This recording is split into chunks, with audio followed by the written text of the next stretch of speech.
Hello.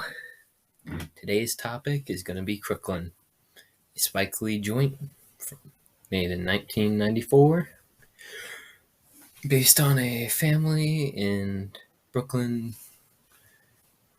in the 1970s, and focused on a specific family, uh, in an apartment complex with 4 children, 2 parents, and it's about the journey of the little girl in the family named Troy, and specifically that summer and what she does during it and before and after. Spike Lee's use of non-diegetic sound in Crooklyn helps set the mood and tone of a scene, and this is shown in many parts of the film, like on the stairs when the whole family is fighting in the apartment.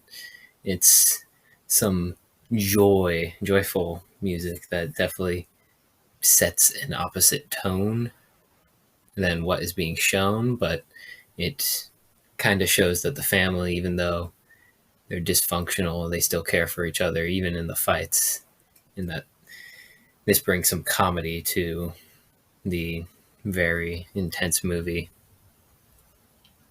And this is a very important part in Crooklyn. The way Spike Lee uses lighting and color in his film definitely helps set the tone. The different uses of color in different parts of the film and the different lighting level definitely sets a idea of what time of day it is, or like what season it is, and the color of the sky too. When it's shining on the ground, when it's late in the afternoon, it's a bright orange. Middle of the day, it's a nice bright yellow, and at night it's light enough to where you're able to see everything, but it's like pitch black.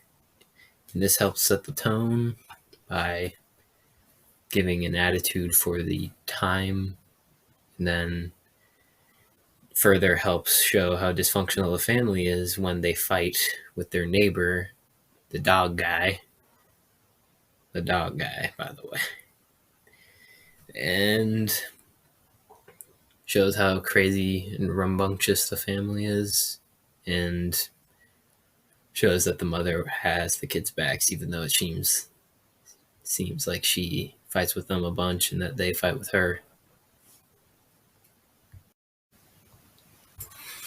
The distorted frame that Spike Lee uses when Troy heads to the south with her to meet her aunt and uncle for the summer kind of brings out more intense color, increases the saturation of the color around to seem more summer-like, but it's also a little bit more grainy at the same time, and kind of makes you think that it's a little bit older, because that's how most southern states seem, or at least when I remember southern states in like older TV shows, they're very saturated in color, but a little bit more grainy.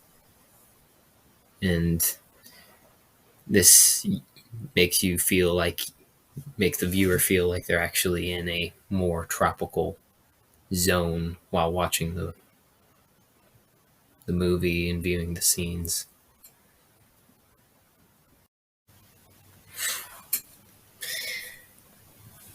Here is I think it's an alligator tooth. Here, have a better look. Speaking of the South, alligator, crocodile, whatnot. All right. Next part is camera movement and angles.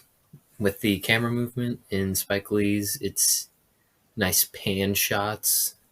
We notice this as when in the intro, it's viewing over all the kids playing outside during the beginning of summer, it seems like, and slowly pans closer to the ground and gets more to level with the viewer or with the people in the actors, and then the angle, and then the movement definitely provides some sort of smooth transition for the film. And then I've noticed that there are many angles throughout the movie, that long shot, short shot, that definitely close ups, that definitely give these feelings of like the long shots are taken to the extreme to where you can feel like you're a distant observer of a scene, and then with the effect of a close up, you feel like you are there in person. And actually, in the scene where Troy's aunt and uncle are giving Troy her birthday gifts, there is a camera angle and position that makes you feel like you are Troy's like position, as almost like a first person point of view. And then this is also shown when the aunt is burying her dog, and we're given some sort of long distance spectator type of view and effect. We get a larger picture of like how each character, get to see each character's movements and how like affected they are by the fact that the dog is dead, showing that the aunt is on her knees. The uncle doesn't really seem to care that much from his body language. He's standing up, and then the Troy is Troy is trying to give her sympathies to her aunt.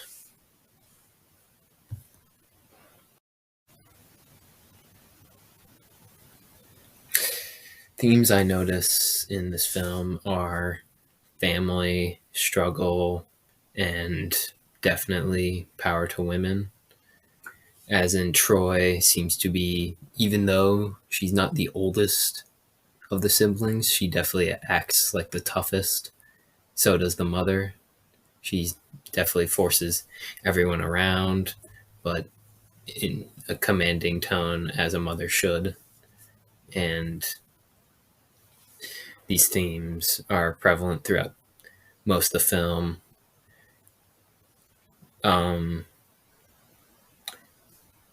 Struggle is around the beginning, but mostly at the end, with its.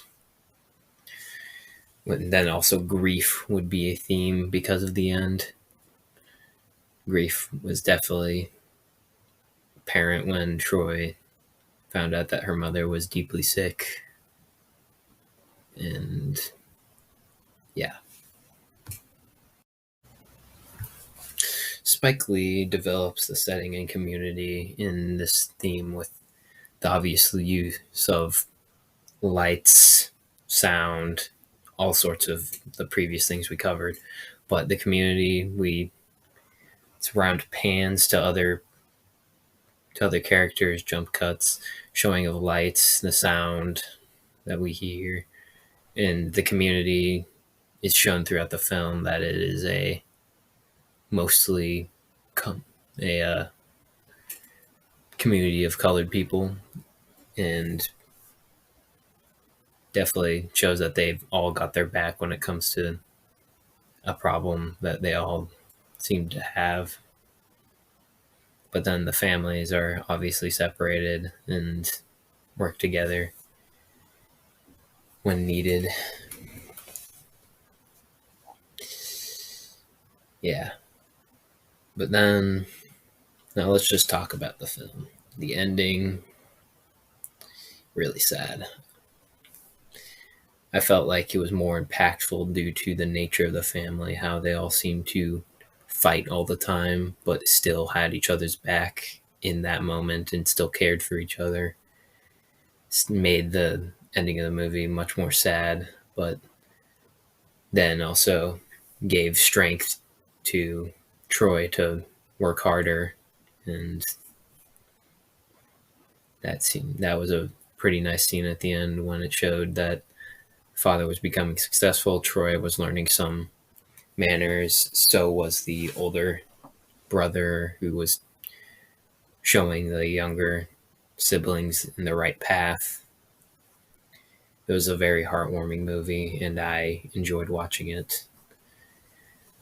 Then there was some funny scenes, some sad scenes, all sorts of scenes. I think it was a great movie.